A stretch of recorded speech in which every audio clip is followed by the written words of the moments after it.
In this video, I'm going to be taking you through the dispositional explanation for obedience.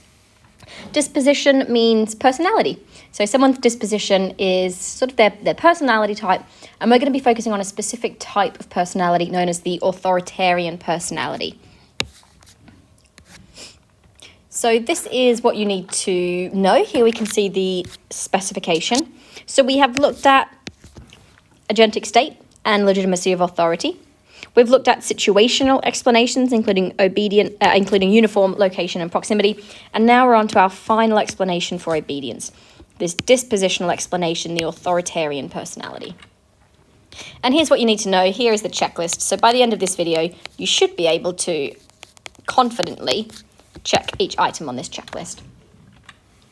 So far we've been looking at situational explanations, the idea that we obey because of the environment that we find ourselves in, either something to do with the physical environment, it could be to do with the qualities of the legitimacy of the authority figure, etc.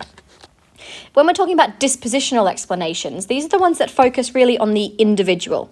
This is about the person obeying themselves. We're not following orders because of the situation we find ourselves in. We're obeying orders because of who we are and our personality.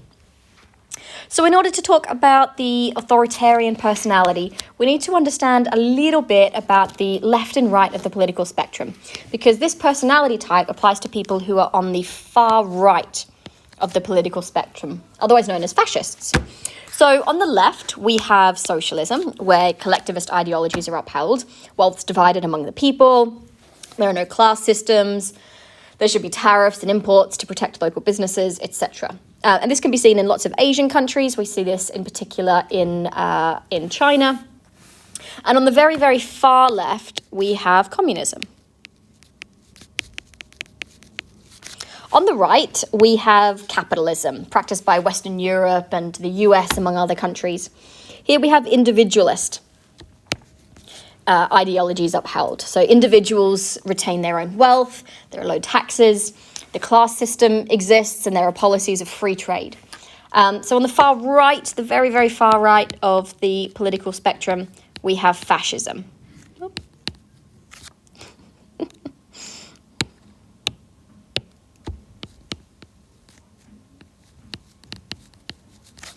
Extreme far right groups include Britain First, of course, the Nazis, etc. And throughout history, people have suffered under extreme political ideologies. So why is this relevant? Well, because when we're talking about the authoritarian personality, we are talking about people who fall on the far right of the political spectrum. There is something about these people that makes them particularly obedient, and it is these people who we are looking to understand when we look at the authoritarian personality.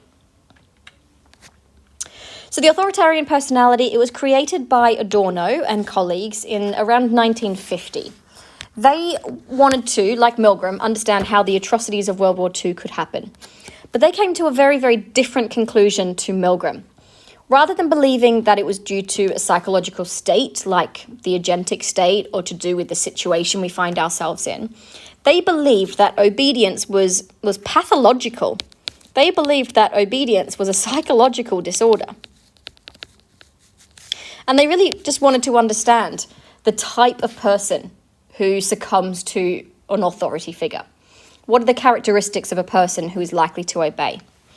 And Adorno and colleagues published research and books on this authoritarian personality. There are some characteristics of this personality that are recurring, that we see in individuals who are typically highly obedient. For example, and I think this is the main one for us, is that people with an authoritarian personality have extreme respect for and are submissive to authority. They believe that anyone of higher status should be obeyed.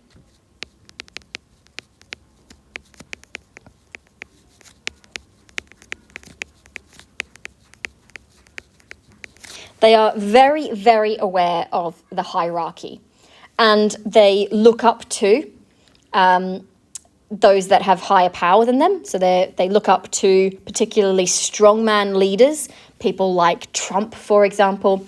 They really like that harsh strongman. And I guess the inverse of that is that they've got contempt then for anybody of perceived lower status. So they look down on, they have contempt for, or they strongly dislike those of lower social status. That could be somebody younger, someone less wealthy. It could be somebody with disabilities, somebody who is homeless. It could be a migrant, for example. And we see these attitudes a lot. You know, it's everybody else's problem that, you know, society is going to the dogs. And that tends to be a phrase or a belief that authoritarians typically have. They have highly, highly traditional and conventional values. They believe that things were better in the good old days. So they might believe that it's the job of men to go to work and women to stay home. And they believe that the other, i.e. people that are younger, people that are homeless or disabled or migrants, they are responsible for the ills of society. The other is a pretty convenient target for authoritarians. And who the other is can change depending on the time. So, for example, now the other seems to be trans people. It could be people with mental illness. It could be migrants. In America, we see a lot of hostility towards Mexicans and Latinos from South and Central America. And there seems to be a lot of contempt for anybody who is seen as different to oneself. People with authoritarian personality, they tend to see things in black and white. People are either good or they are bad. They don't really see grey areas so much. They tend to be uncomfortable with uncertainty.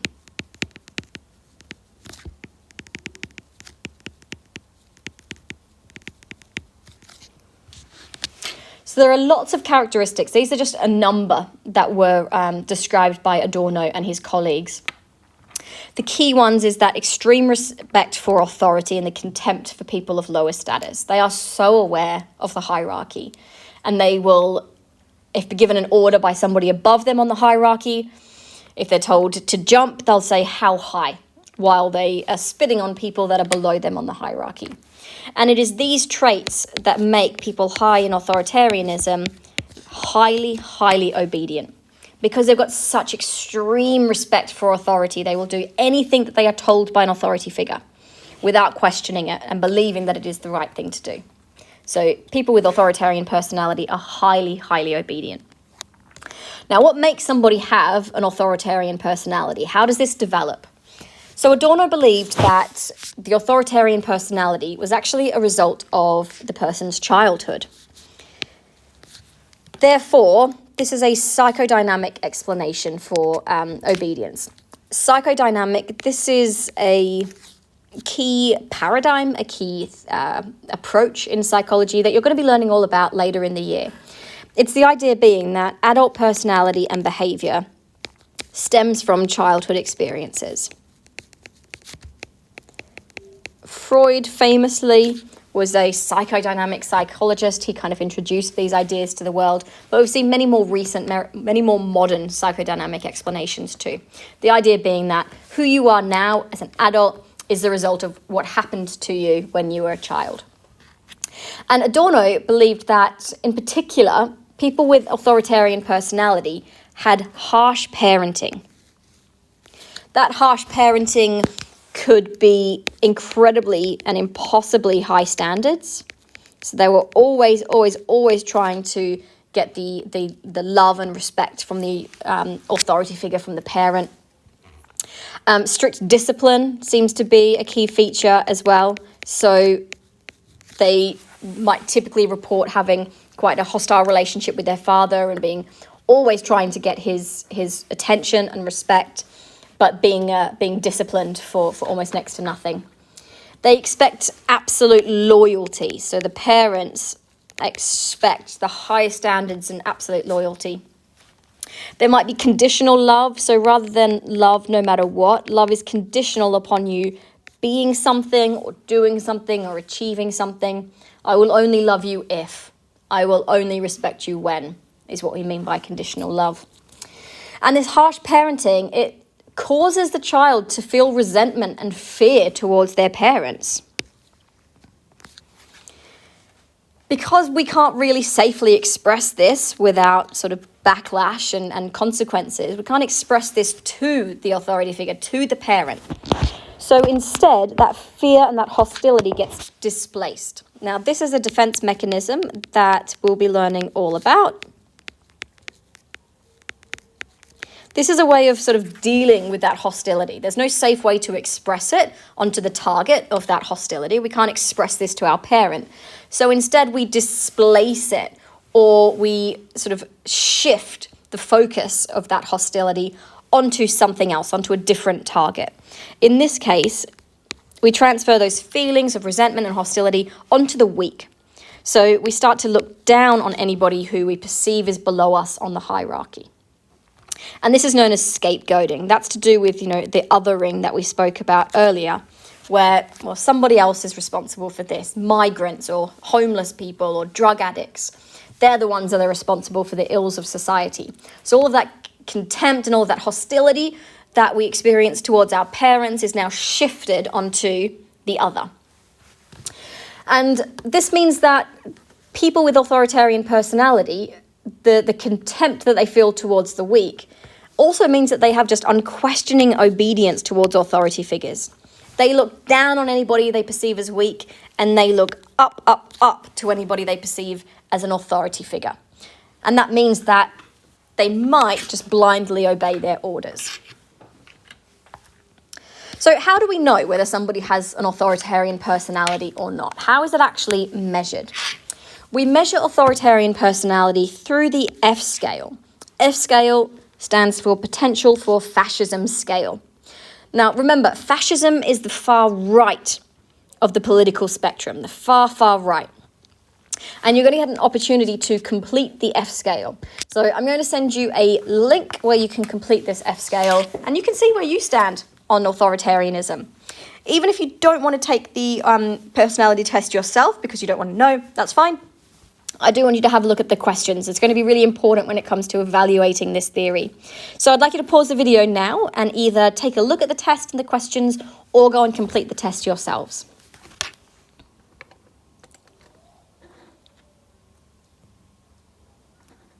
Okay, so these are some of the items that appear in the F scale. I'm going to ask you a little bit later to pause the video and think about some issues with this questionnaire, which you'll be doing based on your knowledge of self-report, which you've looked at really recently. Okay, so when Adorno administered this questionnaire to 2,000 or so middle-class white Americans, he found the following. He found that individuals who score highly on the F scale, so those who had an authoritarian personality, they were very, very conscious of status. They were very aware of their position in the social hierarchy. Who was below them, they experienced contempt for, and those who were above them, they really admired. They identified with strong people. So they liked a sort of like Trump-like character, I guess, although we're in the 1950s here. They were contemptuous of weak people. They showed black and white thinking. They had really fixed stereotypes about other groups. And in general, they were more prejudiced. So they had more strong prejudiced attitudes. Now, all of that is kind of interesting, but this is the finding that is most important.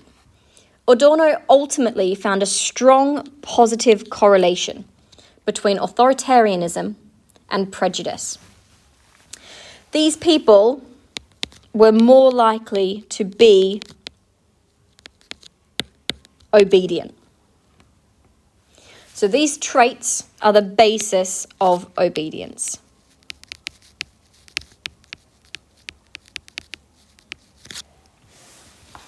Okay, so that's the theory. There's a lot there. We're going to do some work on selecting the most appropriate content for 6 marks in an essay, for example. But there's a lot there. So now let's have a look at evaluation. Well, we have some supportive evidence from Adorno himself, which we've just looked at, although there are some methodological issues with the F scale, which we'll also spend a little bit of time discussing. There is further supportive evidence from Elms and Milgram. So let's have a look at that now. Elms and Milgram interviewed a small sample of people who had participated in Milgram's original obedience studies. These were people who had been selected for this further research because they had been fully obedient. In other words, they administered shocks up to 450 volts. Bear in mind that at 315, the learner stops responding, but these are people that nevertheless continued shocking the learner all the way up to the maximum voltage. After completing the experiment, they then completed the F scale, as well as a few other measurements as part of sort of the debriefing interview. They found that the 20 obedient participants scored significantly higher on the F scale than a comparison group of 20 disobedient participants. So what's happening here? Why is there a relationship between a high F scale score, high authoritarianism, and high obedience in Milgram's study? Well, first of all, these participants admired and had extreme respect for the experimenter.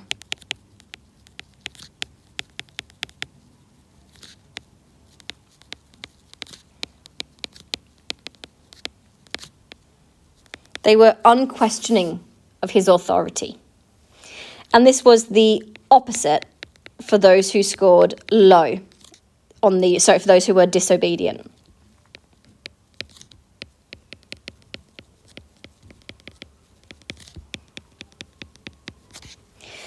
These participants showed black and white thinking.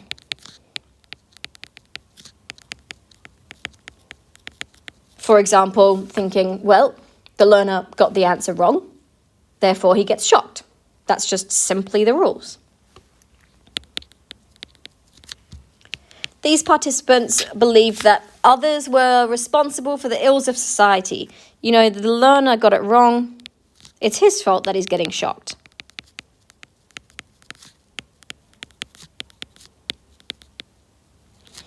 The same sort of, pull yourself up by the bootstraps, people that believe that somebody's homeless because of the mistakes that they have made, rather than, being really unlucky with your circumstances. It's the same kind of thinking that they applied to the learner getting shocked in Milgram's experiment. So this supports the view that obedient people have a similar personality characteristic that is consistent with the authoritarian personality. So the authoritarian personality may be a good explanation for why certain people continue to 450 volts. However, something that we really do need to be mindful of here is that in Milgram's study, approximately 2/3, 65% of participants were fully obedient. 65% went up to 450 volts. The number of people who have an authoritarian personality are much, much lower than that. Now, the rates of authoritarianism, it varies across time and across cultures. The latest research out of the States suggests that currently about 26%, roughly a quarter of the population, favor authoritarianism, although there has been a rise in authoritarianism since Trump. So there's a bit of a discrepancy here. There are far more people who are fully obedient than there are people who are authoritarian. So this cannot be a complete explanation for obedience.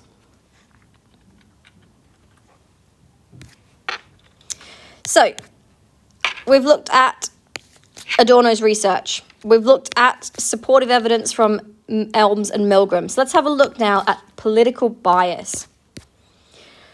So the F scale only measures an extreme form of right-wing ideology. If we're looking at the far right of the political spectrum, we're looking here at fascism. But it could be argued that actually this is really, really unfair. That actually authoritarians might not be aligned with right-wing values. Actually, we also see extreme left-wing ideologies that also involve authoritarianism, that might also involve dictatorship and admiration for a strongman, for example. So some examples of this could be Russian Bolshevism, so This was the communist form of government adopted by Russia after the revolution in 1917. We can also see extreme forms of Maoism, the form of communist government developed by Mao Zedong. So we can see that it's not just right-wing ideologies that give rise to authoritarian personality. Actually, at the far left wing of the political spectrum, people also are showing authoritarianism. Right-wing and left-wing ideologies in that respect have a lot in common. And at the extreme ends of those spectrums, actually, there does seem to be complete obedience to political authority. But the problem here is that the F scale is only measuring right-wing ideology. What about left-wing authoritarianism?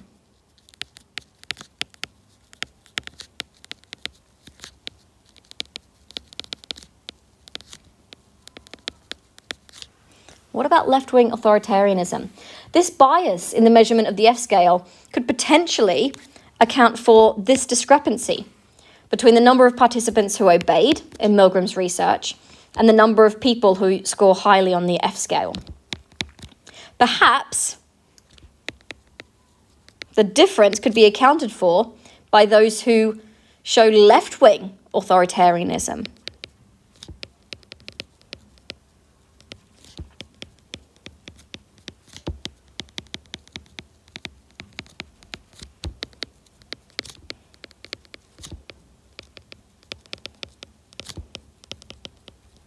It's just that we don't have an effective means of measuring that extreme form of left-wing ideology that also involves authoritarianism. So we do have to be aware of Adorno's political bias here, is that he was almost claiming that only right-wing ideologies lend themselves to this authoritarianism, but it's simply not true. Left-wing ideologies in their most extreme form can also lead to authoritarianism. And that could explain obedience that isn't actually reflected in the F-scale scores. Let's just take a quick look at some of the items on the F-scale. So those of you that have done the test, you might have come across some issues with it yourself. Everyone else, I just want you to take a look at a couple of key examples, and I've kind of picked these out for a reason.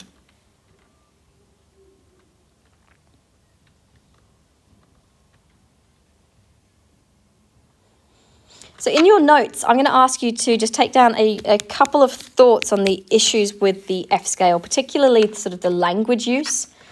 What issues that you've learned about self-report do you see here in the F scale? Could you see any potential biases? Could you see any issues with the type of language or the phrasing of the questions, with how it might be actually delivered to participants, etc.? But what I want to really talk about is acquiescence bias. If you recall, when we talk about acquiescence bias, we're talking about the tendency of people when answering a questionnaire to just tick yes. Yes, yes, yes. Strongly agree, strongly agree, strongly agree. They pick a response and they tend to stick with it. Rather than thinking too much about changing their response for each question, people tend to favour the same score or the same response throughout. So if we have a think about the phrasing of these, familiarity breeds contempt. Okay, let's just, for argument's sake, answer yes. Sex crimes deserve more than mere imprisonment. Okay, I answered yes before, I answer yes again. Western democracy needs some institutions that are outside of control in order to keep chaos. Yes, yes, yes. Okay. So what happens if there is a tendency for people who say yes throughout the F scale to also be people that have a tendency to say yes to most things? There may be a particular issue here, and it could lead to sort of an exaggeration of the correlation between authoritarianism and obedience. If there is a tendency for some people to say yes to most things, then maybe it's the format of the F scale rather than the content of it, which allows us to make predictions about somebody's level of obedience. For example, if somebody is saying yes, yes, yes, yes, yes, then they're going to get a high authoritarianism score.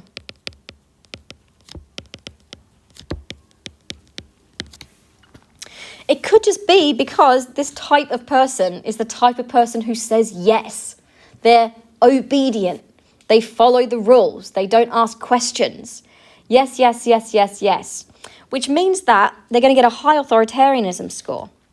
But if we think about that then in terms of Milgram's study, if they're the type of person that says yes, yes, yes, yes, yes, and doesn't question anything, then they're also going to show high levels of obedience.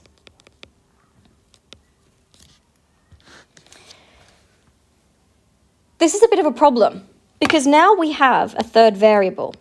Now we see that there is a relationship between high authoritarianism score and high levels of obedience, but it's not a direct correlation.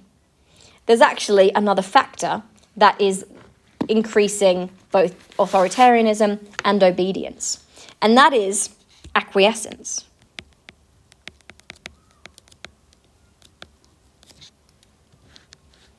There's a bit of research that suggests that this acquiescence, this tendency to just answer yes to everything, actually explains about half of the variance in authoritarianism score.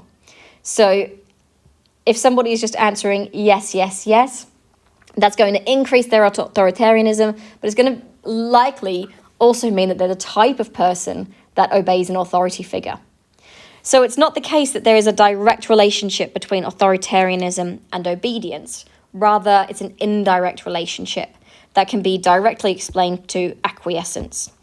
If there is acquiescence, a tendency to just say yes, they're more likely to say yes, yes, yes throughout the F scale and get a high authoritarianism score, but they're also likely to say yes to the authority figure and obey their demands. So it's the acquiescence, actually, that is the important factor here, rather than authoritarianism. We'll look at that a little bit more in class. All right, so just going back to this here. Finally, this is clearly a limited explanation for obedience. We see that, okay, this might be a good explanation for why a single individual has obeyed.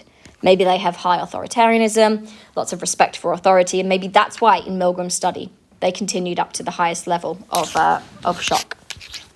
But it can never really explain obedience in entire societies. How do we explain millions of obedient individuals in Nazi Germany? We certainly don't see the majority of people showing authoritarian personality. So what explains the obedience there? So perhaps we can't use this as a complete explanation for obedience. Perhaps there are better explanations that you need to be used in conjunction with authoritarian personality, like situational factors, uniform, proximity, location. So we cannot use this as a complete or utter whole explanation for obedience.